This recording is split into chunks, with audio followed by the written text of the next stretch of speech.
kwa jamii mapema kabla vijana kujiunga.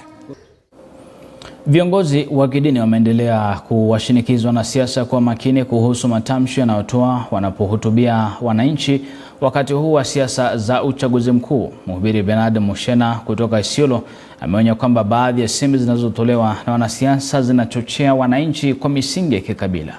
Amewashauri wanasiasa kuwa waangalifu taifa lisije likatumbukia kwenye machafuko kama ilivyoshuhudiwa katika uchaguzi mkuu wa mwaka 2007 na mwaka 2008.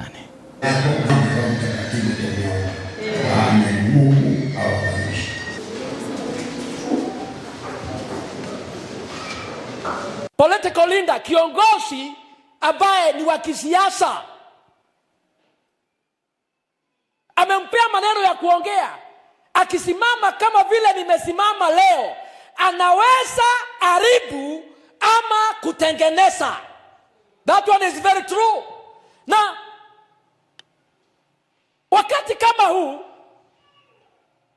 maneno yale tunaambiwa ama tunasikiza sana yanaweza kutuaffect either negatively or positively.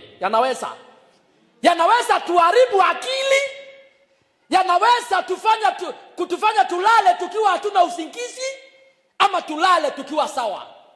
Kabla ya hizi campaign, kuna watu watakuwa wengine wamekufa, wengine wamepoteza meno, wengine wamepoteza barabara mwelekeo wa imani, wengine watakuwa kwa sababu ya maneno yale tunaambiwa. Na mtazamaji, bado tukisalia kwenye masuala ya